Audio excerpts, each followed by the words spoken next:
Welcome to the Building the Groundwork podcast. Today we have Marvin Joles, fellow bald brother. I started losing my hair when I was 26, so I had no choice. But good to have you on. Hey man, appreciate it. I think I got you beat. I think I was 23. 23. All right. Yeah, she started going. Did you know it was going to be going, or was it a surprise to you? I want to say I was optimistic that it was going to hang around, but it didn't take very long before. Once you start your own business, it has plenty of incentive to go ahead and say bye-bye. Interesting, because I don't know how true this is, but people say that it's like from your mother's side of the family, and I have 5 uncles and my grandfather, and they got nothing, and so I kind of knew that that's my future. So this happened well before starting a business. Yeah. I would like to say like that it was mainly just because of the business, but they say it's your mother's father's side, I guess. So yeah, here we are. So Marvin, you're the owner of Wiscote and Dubuque Asphalt Maintenance, paving company, asphalt company. But I've seen you around, a lot of the industry associations, the Dirt World Summit. And I've also noticed that you've sort of carved out a unique role of like being a speaker at a lot of like asphalt related association events as well. So you're somebody that I've been, you also host the Blacktop Banter podcast. So I've listened to some of that content. So you're someone that I've been trying to get on. So I appreciate your time and love to kind of talk all things industry today with you. First podcast of 2025. That's cool. I appreciate. That's an honor. Starting out 2025 strong. So tell me, let me learn about you starting the business. I hear you talk to others about their journeys, but I don't know much about what led you to start your company and just kind of what was behind the scenes there. Yeah, for sure. So I, in high school, worked for a company that did roofing and seamless gutters, and then they had a seal coat rig as well. And once in a while, we would work on the seal coat rig. My body was never really very nimble, so being on a roof and trying to make sure I didn't fall to the ground, which I did do, was a little tricky. Climbing ladders and holding gutters and whatnot and reaching out. But I enjoyed the asphalt work for sure. We just didn't do it very much. And we didn't do it very much because the industry kind of had like a black eye on it kind of around here where, the work really wasn't high quality or there weren't people that you could trust in the industry. And I remember speaking with the owner of the roofing company and just being like, so you're telling me all I got to do is do good work, stick to my word, and I got a business right here, right? So I really started working on transitioning out of that. I started right out of the gate in high school. I went to University of Wisconsin for some classes in maintaining asphalt surfaces, kind of cut my teeth a little bit, got a little bit of notoriety about that, right? To the clientele, like, hey, we're certified in this. And just kind of started. And man, I really just enjoyed being able to be on my own time. I enjoyed being able to take the canvas of beat up blacktop and get that before and after photo of, hey, this is what we can do. And this is what I can do, right? You get a little bit of satisfaction out of that. It's a satisfying job. But yeah, I mean, that was pretty much it. I live in a really rural area of Wisconsin. We're in the southwest corner right now. I'm at the office of Wiscote, and we're in the second largest population in our county, and it's just over 700 people. So we're in a very rural area. So, we provided a service that didn't really exist. The service did, but the quality of the service and the customer relationships didn't really exist.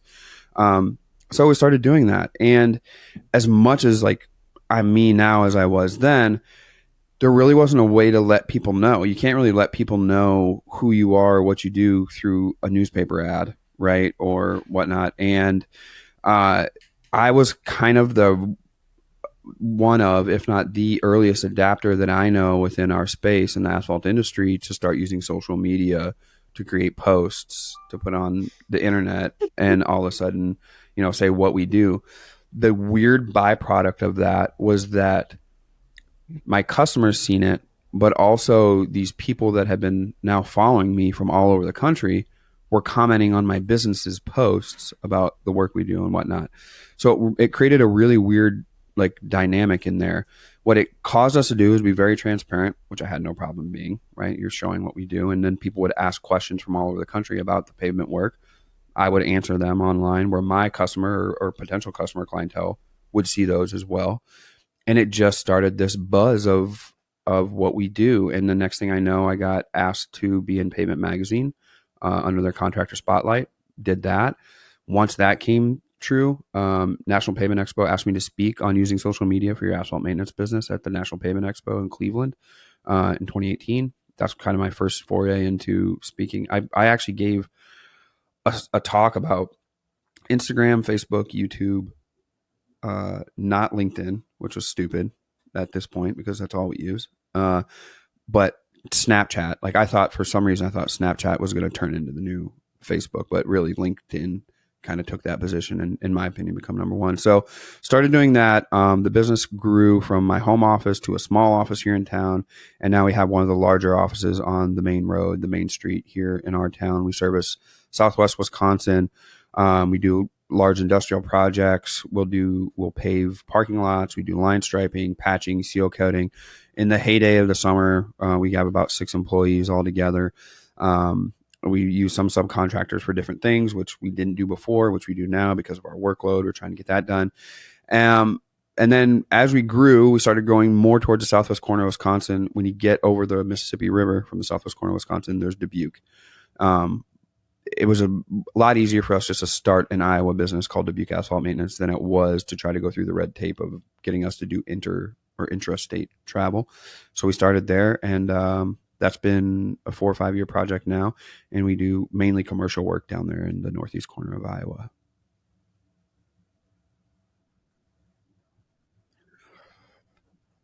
Mm-hmm.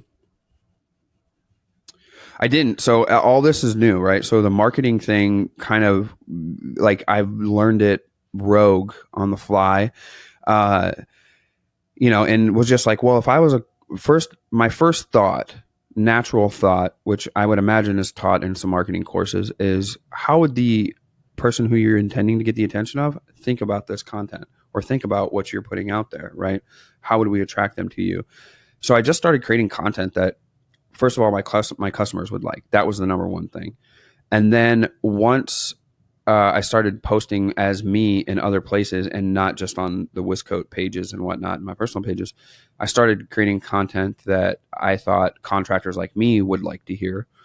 So then I got a reputation for, well, Marvin's the guy to talk to. Marvin creates the content, but he only creates it here in these certain Facebook groups, right? And that was like the wild, wild west. There was everybody in there, knew everything. They got way more experience than everybody else. They're the know-it-alls. Anyone else is stupid and everything else. And it would just get so clouded. But I would pick out some comments of people saying, well, we don't do that in the Southwest. Like, we don't crack fill in Florida, right? There's no need to. But then I would get guys up in Alaska where like, that's all we do. Like, that the blacktop isn't going to last long enough. So we just crack fill to keep it together and keep things going and patch potholes and stuff. So I started to learn that the industry in asphalt was different in a lot of different places. So I started picking out people that I knew thought like me, but also had great insight. And I started asking them to collaborate on different things. And that's really where the Blacktop Banter side started to come together. Is we would go to these conferences, like where I was first introduced to Heave, and then I would have to wait a whole year besides the Facebook groups to conversate or hear great insight again. And I just thought, this is preposterous that I'm doing this. And I thought that for 2 years till finally I decided, well, I'm going to create a podcast where I can ask all these people I met to come on and have conversations. It was really tough sledding at first because our industry is about 10 years behind everybody else. And it was really uncomfortable for people to get on and have conversations and whatnot. But once a few people in our industry started to do it, then it became more normal. And then that's when Blacktop Banter really grabbed its head of steam. And, we have partnerships with KM International, the Blacktop Banter Edition seal coat rigs. We've been on some NASCAR vehicles at some of the races around the country and whatnot. Now it went bonkers. Yeah, it's funny. It's interesting to me because from the outside, from my perspective, when I started noticing your brand and your content, I'm like, man, one thing I can say is that you're an expert marketer, and you're basically telling me that you got there by accident. Like you didn't have this, this marketing strategy. You didn't study marketing. It just became that way by you promoting your business. Yeah. I mean, we're fortunate enough. I'm fortunate enough to have a lot of peers and friends in the industry. And then when people come into the industry, they usually seek me out initially, right? Like, hey, how can I get started? What do I need to do? How do I get work going or whatever? And if I don't have the answers, I have a great network where I can send people to now. But early on in my asphalt career, like the phone wasn't just ringing. So like whether it was me going up to a business and being like, hey, I provide this service. What can I do for you?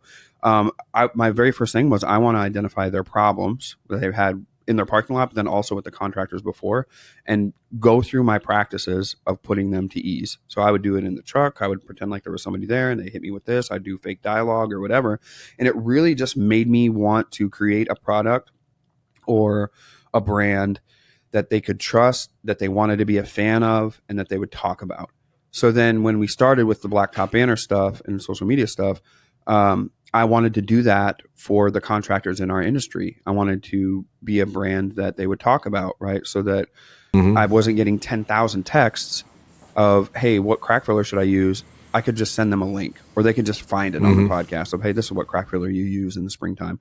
And that's really what started to change things. And one of the biggest, for all that Blacktop Banter did, one of the biggest highlights for me was when we would do one-on-ones with clients that wanted to work with us through marketing and sponsorship.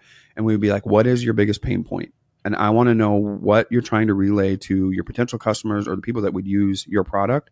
And we want to be able to explain it in their terms as contractors, which is what I am, so that we understand what's going on. It's delivered simply and they can understand what you do and if it's going to apply to them taking it on. And that's really where I've kind of really started to sharpen the sword on fine tooth marketing in the asphalt industry, was really working with these high level partners to bring great quality products and solutions to contractors like myself.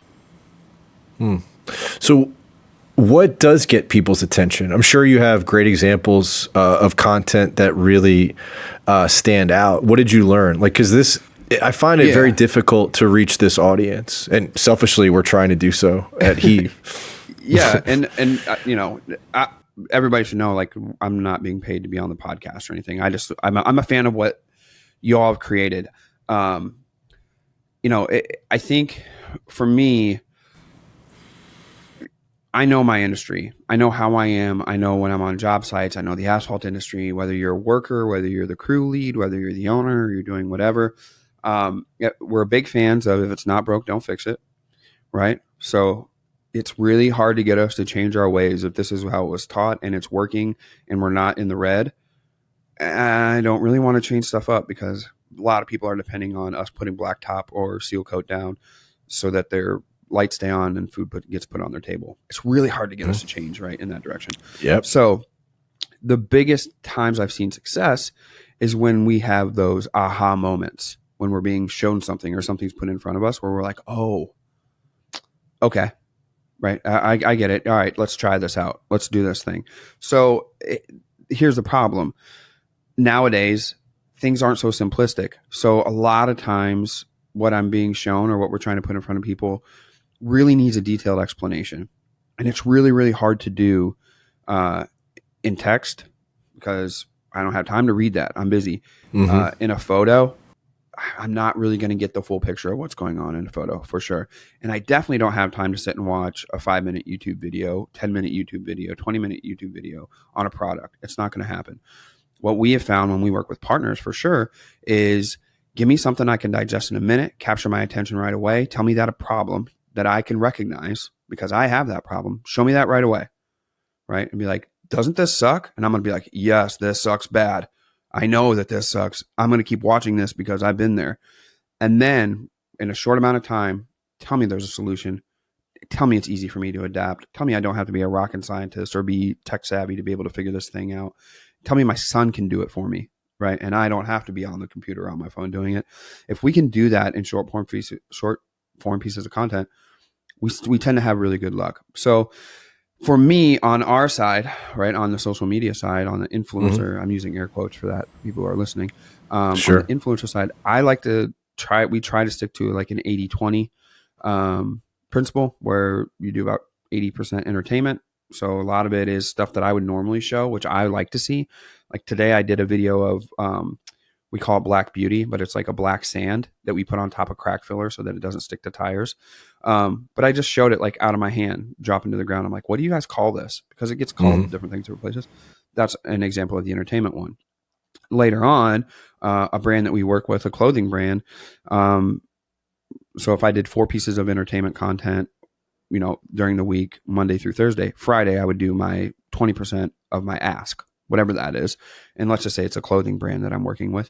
And I'm like, hey, I got a special code for you guys. If you're going to buy this piece, this is what I've been wearing. I probably was wearing it in the other brands as well, or in the other videos as well. And I just try to get that principle across. So we're not ramming it down their throat. Like if I didn't wear it, I wouldn't be promoting it, and that's kind of what we stick to. So we just try to be, hey, we're here. Hey, obviously we buy products in the asphalt industry. Some of these products didn't exist, but they do now, and they're staples, right? So that's not going to change. There's going to be products that come along that you're going to want to adapt to early. And I've been fortunate enough to be in the asphalt industry long enough that I've been able to pinpoint what those products were, and now be able to point to companies that had exponential success by adapting to those pieces of software, pieces of equipment, or whatever, or practices that change the landscape of their business. So I really try to capture their attention real quick by identifying the problem, giving them something that they can relate to, and be like, yeah, I know you have that problem. I have it too. How do we fix this damn problem? And that seems to be the ticket. Yeah, it's impressive. When you've been giving speeches or presentations for like the National Asphalt Association, like what is typically the content that you're asked to present? Yeah. It used to be all social media, right? It was always like, hey, how do we use social media? How do we utilize it, and whatnot? And during the conversations of Blacktop Banter and my articles that I write for Allied Paving Equipment magazine now regularly each month. The context changed because I would get into these conversations with other contractors, and after like 20 episodes, I didn't want to hear what seal coat rigs they have anymore, how many guys they have, how they put seal coat down. We ran out of that type of stuff. What was unique was people's lives and issues they run into while trying to balance their work, right? While trying to be a contractor, while trying to be a crew lead. Like it wasn't always with the owners of the businesses. We were talking with employees or people in leadership positions as well. And that is really where a lot of times now I'm getting asked about that, like work-life balance. Talk to me about, how social media is a double-edged sword. People have been able to see my entire life, the good, the bad, the personal, the business, and everything. So a lot of times when I'm speaking, it's like, hey, tell us how you made it through this. Tell us how you coped with this. How do you deal with this? How do you deal with that? So a lot of times I'll just put in, whether I'm doing a podcast guest spot or I'm doing a speaking engagement, a lot of times that's what I'm getting asked to speak about now is pretty much my life and experiences in the asphalt industry as a small business owner. Is there anything unique that you pride your company on doing that's different amongst like other asphalt companies? Or Yeah, I think so. It used to be a lot worse than it is now. Social media, like I always say, is a double-edged sword. It forces people to be transparent, and it forces a lot of people to be accountable for what they do as far as business practices go and what products they put out. If you do crappy work, people can put reviews up, or they can go on your page and say whatever, tag you in it or whatever. We haven't had to deal with any of that because I knew early on, like I wasn't just focused on, hey, if I create social media content, I'm going to get a bunch of business. And that was the end of my thought process. My thought processes was, I'm going to be very transparent. I need to show people what's good about what we do and why we're different in order for them to hire us versus their same asphalt contractor they've had forever. So for us right away out of the gate, we made sure to create a very transparent brand, deliver quality work because we were going to show where we're working and they were high profile properties. People could literally just drive up there and see our work, right? And know that we did it off the social media content we did. So we had to make sure we delivered high quality work. Early on, I don't mean early on, but like 10 years ago, 15 years ago, whenever social media was first starting getting buzz, and 10 years ago, really, in our industry, not a lot of people cared about that because that wasn't the case. Now more do, but still not as much as probably should, right? Still, our asphalt industry still doesn't have as big a black eye, but there's still a shiner there. And I think that's what we do differently still, is that we make sure to show that we are an A-class company where not a lot of people do. Yeah, it's interesting. So earlier in my career, I spent at an equipment dealership, and one of the things that you want to do as a dealer is you want to help highlight your customers, to show other customers in the market, hey, so and so uses us, and you want to get testimonials. Yeah, and it was the hardest thing, and it used to drive me crazy because for some reason I felt like customers in the industry didn't want to share. They didn't want to tell their story. They didn't want to. And when I don't know, from talking to customers, it was like they felt like they had some kind of secret sauce that their competition could to gain from it. So it would give them a leg up, and it used to drive us crazy because we weren't the cat dealer. We needed testimonials. And so I always found it interesting, especially for guys like you, like Aaron Witt. I always ask the same type of question. It's like, you've done such a good job of telling stories, but these customers in this industry are kind of tight-lipped, and how have you dealt with that? Yeah. So, that's very prevalent. You're correct. Like in the asphalt industry, when I first started going to shows, like I wanted to meet other people, to ask them questions so that I could elevate my asphalt business. That was it. The first year I made 2 friends, and they were both where I was. So that didn't help, right? We would talk to each other and be like, have you guys figured anything out yet? Not really. So I went to a green industry conference called the GIE Expo, which is now Equip Expo. It's in Louisville, Kentucky. Went this last year. It was fantastic. And they had a community that was what we would hoped it would have been. It was full of leaders, people at different levels that communicated with each other, right? And I was like, why are you guys doing this? Well, they're like, we just cut grass. There's not a lot of science to it, right? And I come to realize, like, you can give all the information away to some people, but are they going to have the initiative to really do it when they realize how hard a work it is? Mm-hmm. Probably not. When I went to the asphalt ones, they were tight-lipped. Like I said, I only made a couple friends. The next time, I was a pest. And I mean a pest, because I only had so much resources here. I wasn't like rolling in it, and we're still not, but I do plenty enough that I can go wherever I want, whenever I want to. But back then I didn't. I had to like partner with those other 2 guys to get a room, and I slept on the couch or the floor or whatever. So I had to make it work. And I was just a pest. And I went with a list of questions, certain people that I knew existed, and was like, I'm finding them. I'm asking this question in front of people so they can't tell me no. And if they make me look like a fool for asking or try to blow it off, I'm sharp-tongued enough and quick enough that I'm going to flip it around. Right. I gained some respect with that mindset, and I didn't mean to, but I gained some respect from those people, and that brought me into this circle that existed. What I did, what I don't think a lot of people expected, was I cracked that circle open so that everybody could see what was going on, because I knew there were guys like me who had small children at home. They were worried about whether or not they're going to pay their heat through the winter. They had trucks that are falling apart. We're trying to get them together, and here's these guys that are uber successful that made it, that aren't telling us exactly how or why, and they're really making it look a lot more complicated than it really is. Mm-hmm. Once that was out of the way, that's really what helped open things up.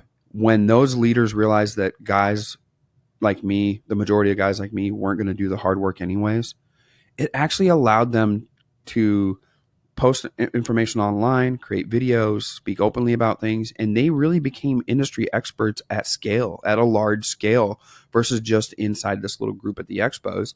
And I think once that happened, they felt proud of what they've done, what they've built. They were viewed as industry experts. They got asked to go places, and they realized like what they were fearing the whole time didn't really exist anyways, right? And that's really how we got over that hump so much of people being so tight-lipped. Now, people who aren't on social media or don't utilize it or don't go to the conferences and shows, they're still the old way that you described. where they're tight lip thinking they're going to not teach me how to put asphalt down. You type in how to put asphalt down on Google, you're going to get more information than they ever knew in their entire lives.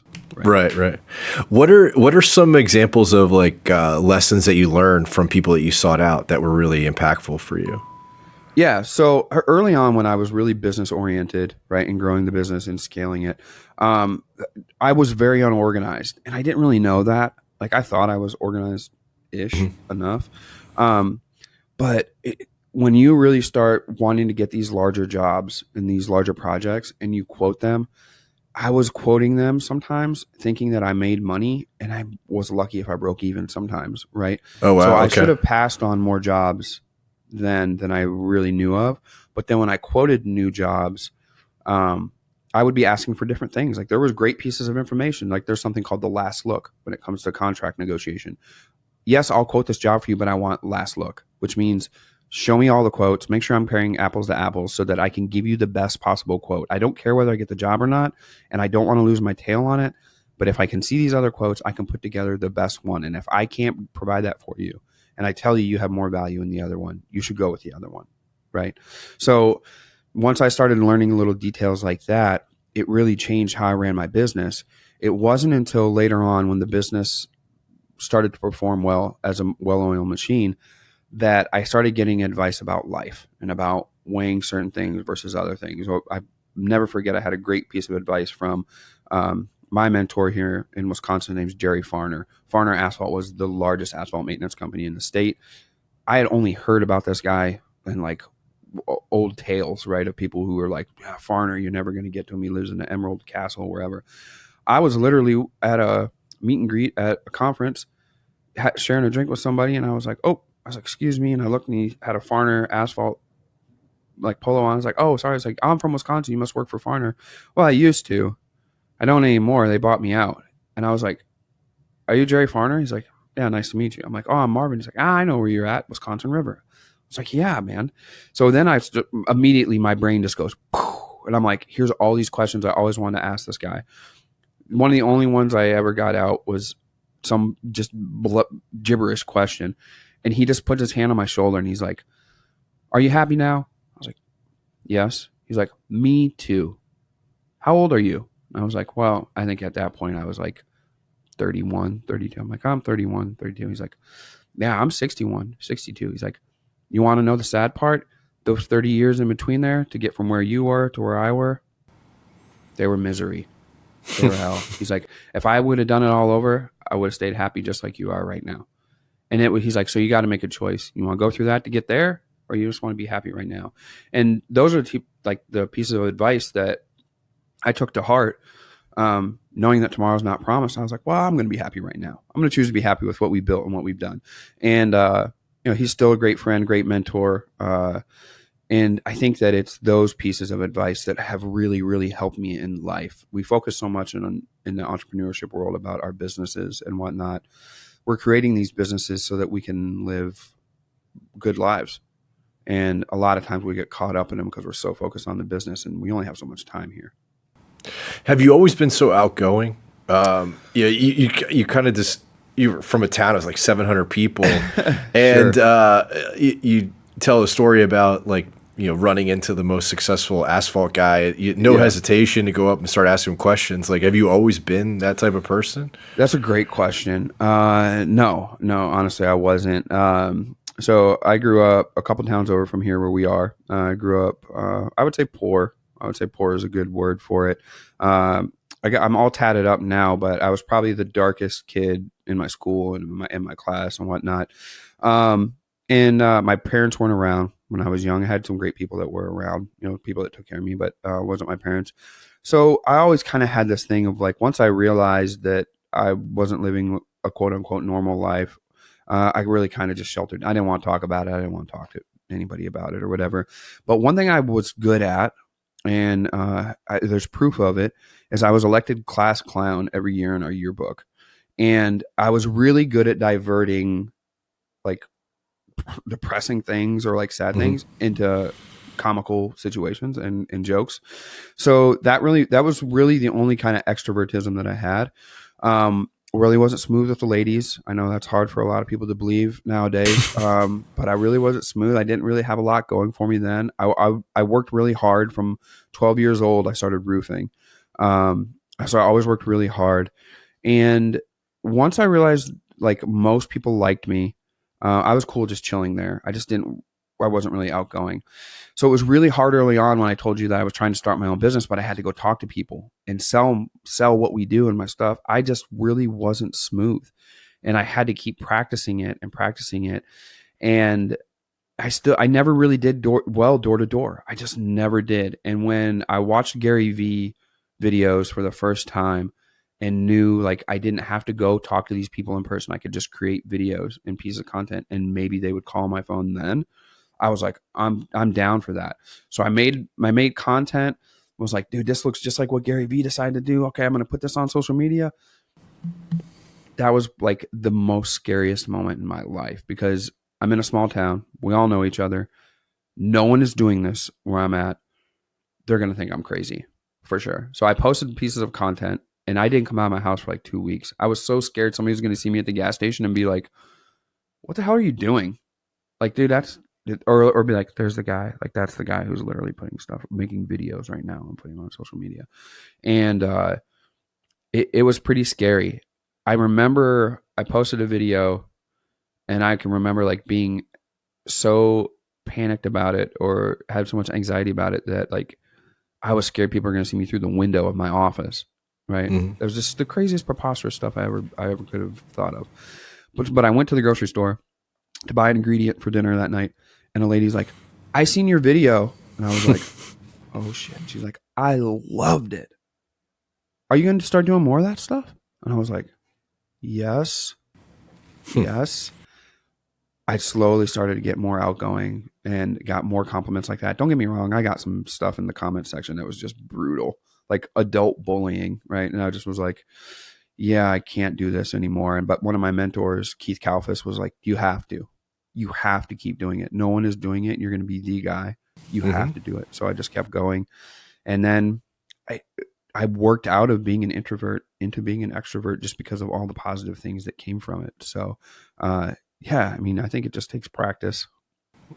It's interesting. So it starts out of a fear of like that, the personal, like the door-to-door stuff, which is totally normal, right? Like selling is brutally difficult. That's, the hardest part is, the fear of rejection and putting yourself out there. But it's interesting. Social media allows you to do it on a much larger scale, and it takes away kind of that rejection per se. Yeah. Yeah, it really does. It's a unique tool for sure to be able to eliminate some of those things. It is amazing too, the reach, right? Like here you are in the small southwest corner of Wisconsin, and you've through social media and the power of the internet be able to create this brand and this position within the industry of an expert. It's wild. Yeah. And I remember one big tip early on, and I can't remember. I want to say it was from Gary Vee. I'm almost anything that I say about social media early on from Gary Vee, but it was Gary Vee's just saying, I don't talk about crap. He used a different word. He was like, I don't talk about crap that I don't know. And it was just like, okay, I've got to be sure that I don't talk about crap that I don't know. So I never really reached out or really pushed to talk about anything that I don't know. I know that I know asphalt work, and I know that I know social media within the asphalt space. And that's it. So that's all I'm going to talk about. So I was always comfortable and, was willing to make content about that type of stuff and speak about that type of stuff. And that would be like one of my big tips is like, don't try to fake it. You get caught and you'll freeze up, and it's just not worth it. Definitely not. What was the impetus behind the podcast, the Blacktop Banter? Was that solely your idea? Did you have someone's advice to do it? What were you hoping to gain from it? Yeah, no, it goes back to kind of what I was thinking of before, right? Where I was such a sponge for knowledge in the industry in my mid to late 20s. And I still am a big sponge for knowledge when it comes to that. I want to say that it's for different stuff now, not necessarily the asphalt business or business in general. But I just hated the feeling of knowing that the National Pavement Expo was coming to an end on day 3, and that I wasn't going to get another dose of knowledge at scale until another year passed. So I was like, well, if I create a podcast, I can just ask the guys that spoke there to join me on the podcast, and hopefully they will. The big part was they weren't going to do it if I wasn't like, if I didn't have no proof of product. They weren't going to waste their time talking to me in the middle of nowhere for no reason. So the pieces of content that I created were pieces of content that got a lot of views and were very interesting to people. And it wasn't like dialogue stuff. It was us spraying a parking lot, or I think I had one of me dipping a Slim Jim into a thing of hot rubber, right, and pulling out, and it had like 1 million views. There's one of Crack Filler on our social media page that had like 20 million views. And so that's what I would lead with. I was like, hey, some of these videos are getting 20 million views. I'd love for you guys to join me on the podcast and we can talk about some stuff, right? Or the podcast is now in, when it was in like 5 countries, people were like, whoa. And now we're in like 70 countries, right? So it's just like we were able to give a proof of purchase or a proof of product to where people would join us. And that's where people started to join. And that's really why I did it, man. I did it so that I could ask these questions that I was really hoping to ask to some industry leaders and some people. And when it got interesting is when we had NASCAR driver Spencer Boyd on, and I was able to ask him about how he got into NASCAR and whatnot. And I just realized I'm just a curious person, I guess. Like, because, I was asking questions about asphalt business, but it, went far beyond that when I started asking NFL athletes questions when they would come on the podcast. Or, we had, the slap fighting that they do, like where they stand across and let it rip. We had Koa Viernes, who's the U.S. heavyweight champion, on there before it was even popular. I knew about him because he did line striping. So that's why we had him on. That's what we asked about, was like a little bit of line striping, but mainly how you can slap people like that and like not take their head off, essentially. Do you have like a favorite guest or a favorite episode that stands out? That's such a good question, man. I would love to say yes. There's a couple. I have a couple good friends, a few good friends that I did podcasts with, but one really that stands out to me is Matt Stanley with Raised on Blacktop. They have a company called American Pavement, and they're in Danbury, Connecticut. And he created a brand similar to the way I created a brand within the asphalt space to make the asphalt industry look cool. And before they were super popular, we were able to do a podcast together, and it was just a family like I had and wanted, and they were working together, and it was just the damn story that it should be within the asphalt industry. I really, really, really enjoyed that one.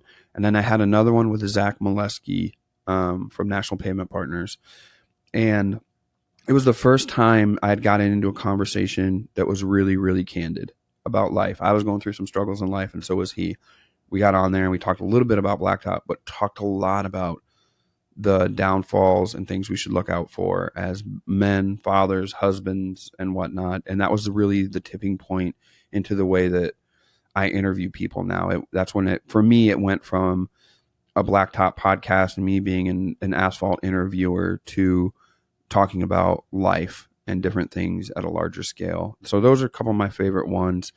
Outside of that one, my son Eli was on the Stripe It Like It's Hot podcast with Cam Roberts, and it's one of my favorite ones. I mean, the kid has been doing line striping since he could walk, and when he was 11, 12 years old, Cam asked him to come on there, and he doesn't talk a lot about, interpersonal things, but Cam asked him questions, and he gave answers that I had never heard him say before. And it was just a great thing to see that. So there's a lot of good things about it. Boys don't talk. I have a 14-year-old son. He doesn't talk. Yeah. Eli's 14 now. Eli's 14 now. And, he still has a hard time really talking, but it was funny to see the camera on him, which he's had his whole life, and a microphone in his face, which he's done, but he's never reacted that way when I've asked him things. So to hear somebody else pull that out of him and him say these deeper things where I'm like, dang, okay. And it choked me up. Some of it was like, I'm really fortunate because of my dad. Like, he never says anything like that, right? He's like, no. I'm fortunate to be in this position. I know I'm in a cool spot. My dad's working hard so that I have it better than he had it. And I'm just like, all this stuff that I say to him 10,000 times that you never think sinks in. And that's the first thing that comes off his lips when somebody asks him. Gives me a lot That's really of hope. cool. Mm-hmm. What how have you changed as an interviewer? You've done almost 200 episodes. Like, what would you say? You just kind of was talking about how things you've learned as an interviewer. What oh man, how have you changed? What have you learned? What is the goal? Yeah, I had somebody so we have a group, we got a Facebook group of a lot of contractors and people that are close to me, which I think there's like 30 of us in there. And we were talking about Blacktop Banter kind of winding down and the transition and the journey and how the journey changes and all this stuff. And somebody posted a video from the YouTube page for Wiscote, and it was me doing one of the very first times I turned the camera around, and I was talking about us going to patch a hole. I don't even look the same. I don't sound the same. My mannerisms aren't the same. I'm not as articulate. And I was just like, who is that guy? Like, who is that guy? And how did he get from there to here? How he got from there to here was doing one thing, which was talking to people in a camera like they're really there and just doing it over and over and over. It's my quote unquote 10,000 hours, right? People are like, how do you get so good at it? It's my 10,000 hours. Even then, when I go back and look at the very first Blacktop Banter episodes, which you can find online on YouTube, you'll see me still kind of docile and timid, not sure what I can ask or can't ask or what I should ask. Now I'm more open. I don't really, people know because of my brand, like I'm probably going to ask you whatever at any moment, at any time. And I expect the answer. If you beat around the bush, I understand you're beating around the bush and I'll digress and go somewhere else and do something. But I'm not really scared to ask anything at this point. I don't care. Mainly because most people have answered the questions and they realize what we're doing is creating something good for a lot of people within the industry. I recently visited Kevin Gray outside of Louisville, Kentucky, and was able to hang out with him for a while, which felt really good. And I was like, hey, I appreciate you asking me to come to your house and whatnot, but I had to ask him. I was like, why would you invite me to your house? He's like, well, you're Marvin. Like, I'm not going to tell you no. At this point, like I'm going to say yes. And I think that that's kind of what's changed in how I interview. I feel a lot more comfortable to ask whatever I want if I want to ask it. Yeah. So I guess what you're describing, I share a little bit, is that you're more comfortable in your own skin. Like for me, it didn't happen until I was probably mid-30s. I don't know. I think it's different for every person. But I definitely noticed that I was more comfortable with myself around that part. And it does change a lot of things. Like, and maybe for me, part of it was I just had met a lot more people and I was able to kind of network with more successful people, and you maybe you put certain people on a pedestal and you think that because they're successful that they have X, Y, and Z more than you, and then the more time you're around, you're like, oh no, they're just normal people. Yeah. And maybe that helped me become more comfortable. Like, oh, not everybody has it figured out. Like I thought they did. Yeah. But yeah, it's you get to see behind the curtain a little bit. Once you see behind the curtain a little bit, and you're like, oh, that looks a lot like what's behind my curtain. So sure, yeah, they actually don't know what's going on either. So maybe we're just going to figure this out and get going with it. And I think you're hitting the nail on the head. Like I realized at one point, like I didn't ask to be the guy. Like all I was trying to do was make videos to get clients so that I could pay my bills early on. And I didn't ask to be the guy. I just happened to be there and be the one at the front when it all went down. But through this pressure and through like this route, I became this. And I'm like, well, at some point I seen those people. I was in that circle. They were more successful and they're like, hey, you should do this. Like, yeah, that's a good idea. I started working with a net. And before I wasn't, I was like, dude, if I look like an idiot, no one's going to hire me. I'm going to have to go do something else, somewhere else. I had the worst fears in the world would come to fruition in my brain. None of them were ever actualized. And I look back on that and I'm like, dude, I wasted a lot of time being scared of stuff that wasn't even there. It's so stupid. Right. So I would say you're highly qualified to answer this. Owning a business, speaking engagements, involved in a lot of associations, really good networker. What trends do you see or challenges that you see in the overall industry playing out today? Yeah, it's unique, man. We're living in crazy times. software adaptation to the successful companies is almost essential at this point because of social media being able to reach everywhere. I know that there's people who are more rural than I am that have access to the same stuff that I do, right? And that wasn't always the case for the most part. It was really hard early on before social media and whatnot hit. And there's still like people who aren't adapting to different things. One example I'll give is on the line stripers side, there's an auto layout where you don't have to chalk a line on the parking lot. You can just measure it. They use laser beams, tell it how many stalls you want, and it'll mark everything out for you. These guys can do work multitudes of times faster than anybody who's trying to mark it out with a piece of chalk and use a chalk line. And when they go to sell a job, they're like, yeah, we can get it done in a night. It's going to take so-and-so 5 days. I'm like, well, shoot, then we'll just hire you to do it, right? And it's cheaper because there's not as many man hours. So there's those types of things, a software and some hardware in some cases, technology being adapted. The big thing that I'm seeing as of late is, once again, this computer is in our hands at all times. We donate stuff to like assisted living facilities and stuff here where we are. You go in there and the old people are on there on Google or on Facebook scrolling, looking at stuff, right? Seeing different things. I don't have time to create all the content that I used to create anymore, but you know who does? AI.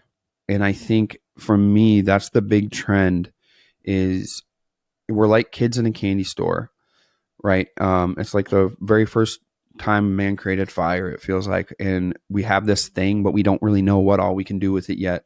We know it keeps our hands warm, right? And that's it for now. But the way that we utilize that nowadays is how I feel we may be going to do with AI.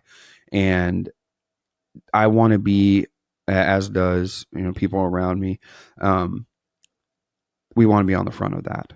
I want to be on the front of that, right? And I think that that's really what is going to be adapted to a lot of the software that we use, and just a lot of things that we would do that don't seem archaic now are going to, because of AI being adapted to take care of those. Do you see AI helping contractors like yourself in estimating? Like you had mentioned early in your company's career, you didn't realize that jobs that you were bidding were not very profitable. Mm-hmm. And I would imagine estimating is such a key component of the business. Like, do you see AI really helping in that aspect? Yeah. And there are some software companies that have been, introducing AI into estimating and job costing softwares and whatnot. It's a little hard just because they're really trying to use satellite imagery and whatnot. And you can't really get the exact texture or how many cracks are in there or linear feet or whatever there would be, but it does a great job vaguely, right? But the problem is kind of what we were talking earlier. I don't know anything besides, hey, here's the address. I'm sending it to AI. I don't know what's going on beyond there. Is it actually the AI? Is it not AI? I don't really know for sure, because I know that when I type anything into ChatGPT or whatever, I get a response like that, and it's detailed with sightings and whatnot. If I'm not getting that response from something that you're telling me is AI, I already don't feel like it's AI. So I'm not really sure like what we're going to do with it, but I do know that if there's companies that are implementing it already in some capacity into their estimating and job costing software, that's probably where we're going to see it first. Mm-hmm. And it's the most rudimentary form of what we do, right? We can just get a measuring wheel, measure it up, and do math. It can do the math better than we can. All we need to do is input the measurements and the price per square foot or whatever it would be, and they can figure it out. But it's unique. It really is unique, and I think that that's the start, and then it goes from there. Yeah, we've implemented it in our product, in our business, in a few areas already, and it really helps with like repetitive tasks, and yes. It helps us create leverage. Whereas like where I came from in the dealer world, there's just a lot of headcount that do some of these tasks. So it's a huge advantage for companies in those repetitive tasks and roles. And it's man hours, right? I mean, let's say I call that dealership. Yeah. And let's say AI answers, and I'm like, hey, let's just say, for example, hey, I'm having problem igniting my screed on my Leeboy 1000. Mm-hmm. AI answers with, Have you checked these areas? Yeah, I checked these areas. Well, what about this filter on this side? Okay. There would be somebody on a phone having to deal with that. And then there would be an attitude, right, from the other side. There's a human emotion involved and all this stuff. Yes. If they know, hey, we're not doing that. Like, I understand you don't want to talk to AI when you get there. But if the customer can build a trust by using AI and being around AI, they're probably going to trust it better at some point than calling and talking to a human on the phone, right? It's funny that's the first thing you mentioned, because what used to drive me insane is the amount of phone calls that get to the dealer that don't get answered. Yeah. I used to walk through the halls and I would hear the phone ringing, and I'm like, no one is answering the phone. Like, this is we're death already to dropping us. the ball. Yeah, we're already dropping the ball. Yeah, and I think I don't care if I'm on the field, Alex. If I'm in the field and I can't figure out why my Wilden 2-inch diaphragm pump isn't pumping, I'm losing my effing mind. Yeah. So all I care is I get the answer and it gets fixed. I don't care if I'm talking to AI or I'm talking to a human or whatever. Just help me. Just help me. So for me, I think when you get to contractor at that point, it's like, this is the AI helpline. This is to talk to a real human. At some point, they're going to be like, don't talk to a human. Let's just get AI to help us. We're not there yet. I understand that. There's still kind of, there's a generational thing that's going to happen for sure. But I think our generation and below will obviously just want to talk to AI. Like, my son probably right now wants to ask AI life questions and not have to deal with his dad. I don't know. Maybe you said you're making an imprint more than you knew. Yeah, maybe that's not true. For sure. That's interesting, because people like to use the term AI, but I appreciate you digging a level deeper and giving a suggestion, because that is a good suggestion. If I was at a dealership, that's one way of implementing it that helps customers. And it creates, you're allowing your resources that are actual humans to be put where humans can actually use them, and you're creating less time, which is money, right? If you're paying somebody to answer the damn phone, you're putting less of that over there, being able to pay people for it. It's going to make us incredibly efficient. It's going to help with job costing and job bottom lines. The thing is, you do not want to be caught on the backside of that, because whoever implements it first is going to be so far in front. They're going to be so far advanced that you are not going to be able to catch up. And that's my biggest fear, is like, there's already a gap. And if there is something that certain people adapt that shoots them way up here, they're never going to be able to catch up. And then we don't have very many options. A trend that I see is like remote control machinery. Have you had any experience with it at all? Yeah, I've seen it. We were at ConAg last year, was able to see it. It's pretty cool. And one of our partners has a remote control paver, and that's really cool to see, right? I've seen a video the other day. Somebody in New Jersey was controlling excavator in Germany, I think, or vice versa, one or the other. And they were just, had their screens around them using the quote unquote simulator. And where we were, right, we were at Dirt World Summit with Heave. They had simulators there. I rode on the back of a paver while Jamie Roush, the CEO for Dynapack, was driving the paver. I was running the screed. It felt like we were really there, but we had VR headsets on, right? If that's all I got to do, and this paver is actually running somewhere else, it's going to be it's a game changer, man. It's a game changer. Like, taking the man out of the man hours is going to be upfront cost, really heavy for some of these people, because it's going to cost for it to get implemented. But on the backside, they can run forever. You would need 3 people. If you were going to run that paver 24 hours, you need 3 people doing 8-hour shifts, and they don't even have to be there. Yeah. Right. It's really interesting, because it's one way too to appeal to younger workers, right? There's the video game generation. I'm sure your son, who's 14, is going through the same as mine. There's a lot of video games. Yeah, too much for my liking. Last night, I kicked his ass in FIFA last night. There you go. And then the other thing that I was talking to a customer recently, and I didn't understand about the remote control aspect, is that it allows them to to secure jobs that are pretty far from home base. And whereas before they would have to go hire a local labor pool that they really didn't know. And it was too far for their existing employees to commute. And now they're able to use their current employees, who just go to the home office and then operate the machines remotely. It's pretty interesting. Yeah, I think so. We did. There's a couple things that go into play with that. Eli just got the Meta Quest that goes on your head, and he'll put me in there, and I'll be just submersed in an area. And when we did the VR simulator at Dirt World Summit, same thing. They could do drone flyovers, get a 3D topographical map, use LiDAR, and they would immediately have it in real time how that would look around you. They haven't done it yet, but they're talking about that's what they can do. Let's say you do that, right? And then, so everything's pixelated. And then think Minecraft. And then within this gridded area, they drop these pieces of equipment off, GPS, and they're sized to gridded. And then we're all in separate parts, but all these pieces of equipment are in this area, and it's in real time. And we just go to work. As you knock a tree out of the way with your headset, it actually gets knocked down in real life. As you cut it up and remove it, these pixels are moving and going with you. We're doing the work in the area, finished product. Now you might have a real-time camera there, right, or something. You might be one person on site. Who knows, really, because you're going to have machines go down, right, at some point. Like, it's going to happen. That's where you all come into play, right? Machines go down. But like that, for me to fathom that is crazy. To think that we could have a job site with 10 machines running and one person just hanging out there, and nobody else there. You eliminate the possibilities of worksite accidents, right? You're able to keep people comfortable. They're going to be at their home doing it. There's no, we're standing out in the rain. Nah, not anymore. Or we're just going to work through it because the machines are there. So there's a lot beyond what we've been able to kind of open our eyes to that is possible.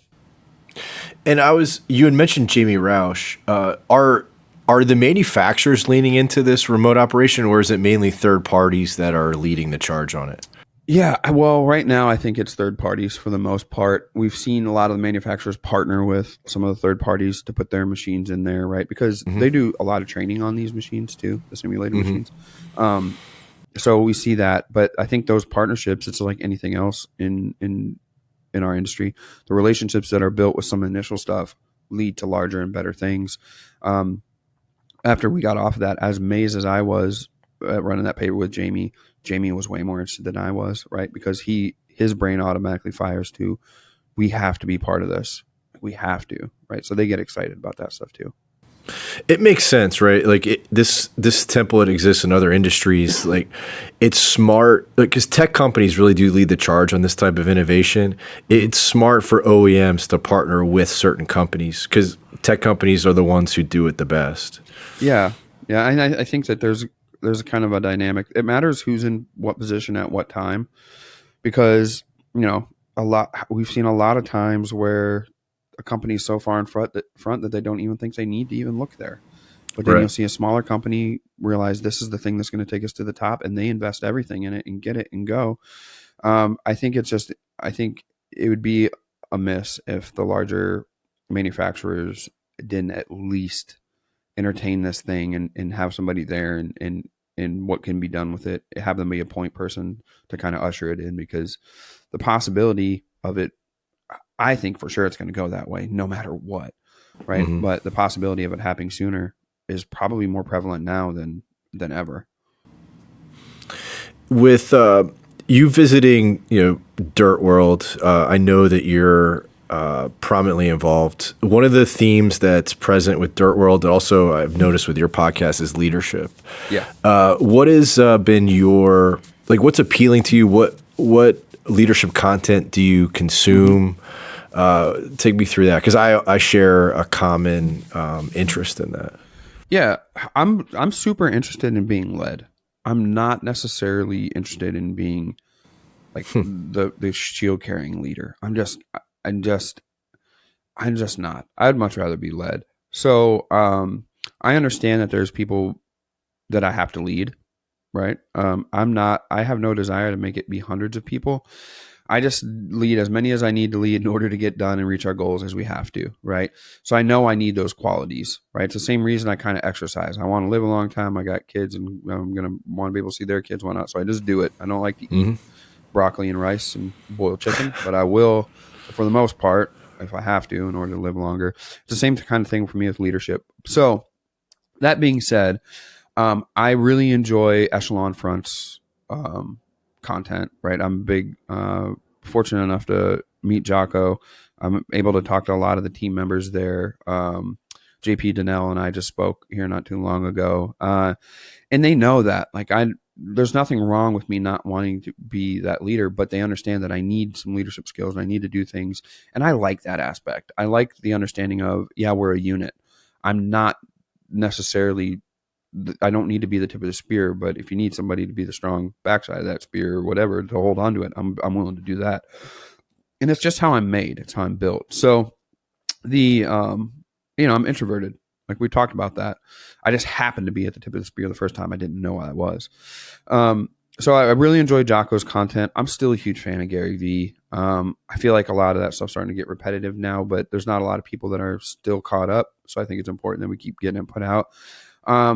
As of late, I really try to draw a lot from people a little outside of the box.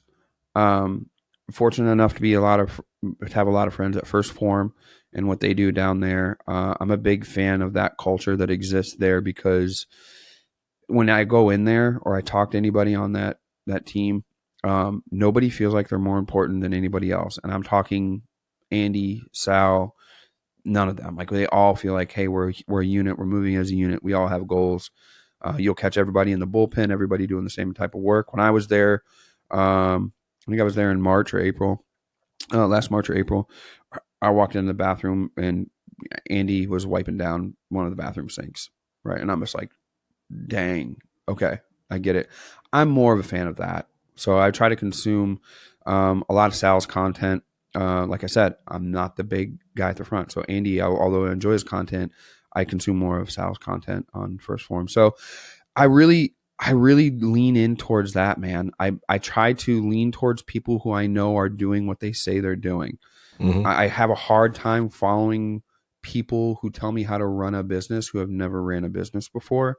I have a really hard time with people telling me how to be an excellent father if they haven't raised children to be excellent children, right? I just have a really hard time with that. So it doesn't matter to me if they're really well known or they're not really well known.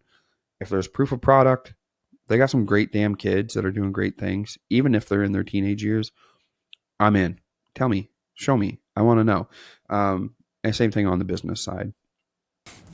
If I was to run into an employee of Wiscote and I asked them what the culture was like there, what would they tell me?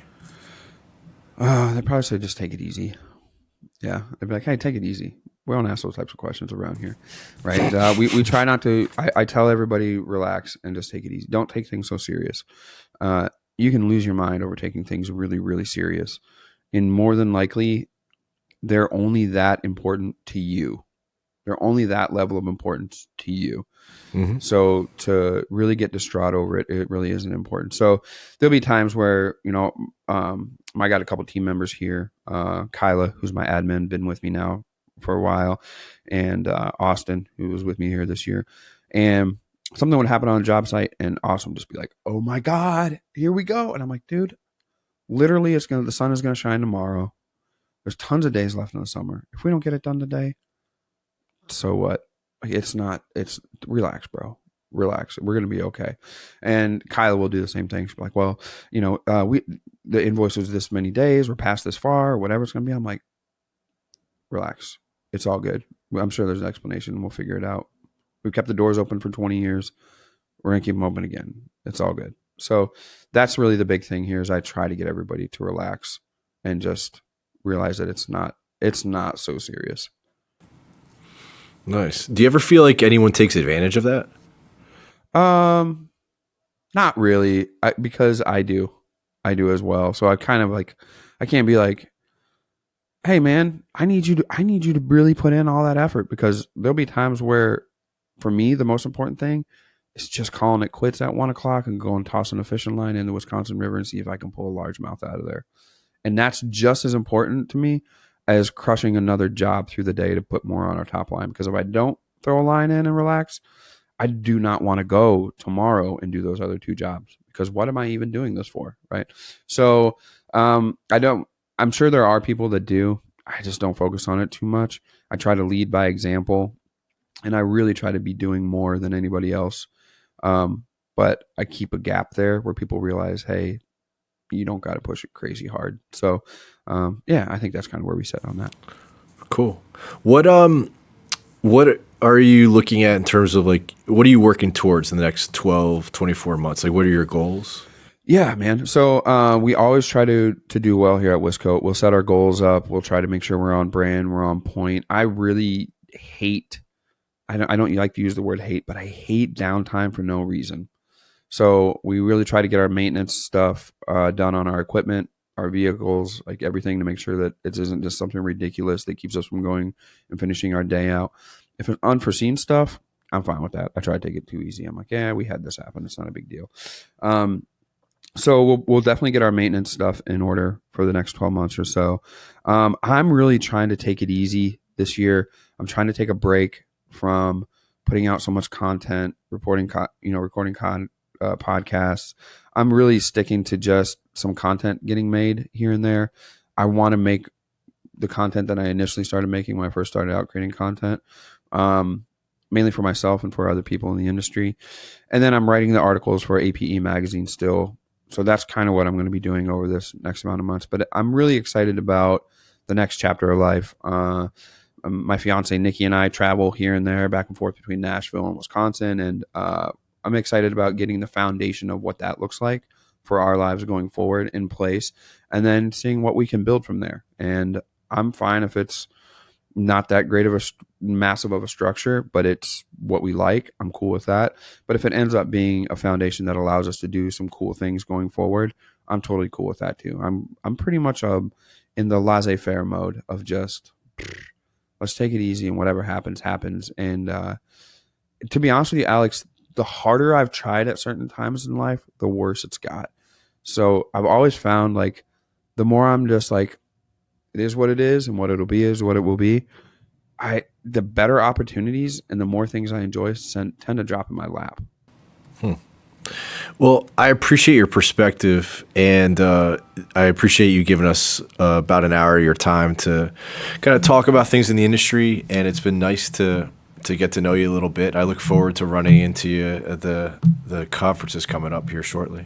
Yeah, me too. I'm really excited. I love seeing I know we didn't talk about Heave too much, but I love seeing the content, and I really like seeing how the product works, and seeing the testimonials on there on how things work, whether it's the people that are using the app or the people that are getting put to work through the app. I wouldn't have done it if I wouldn't have been like, hey, this is a cool team and they're doing cool stuff. I appreciate it. Yeah. Thank you very much. It's why I was asking some of those very directed marketing questions. I think we were able to take something from you here. Absolutely, man. I'm an open resource. Interview. Yeah, I'm an open resource for you or for anybody listening or whatever. Anytime. Absolutely. Well, thank you for your time. Absolutely. Appreciate it.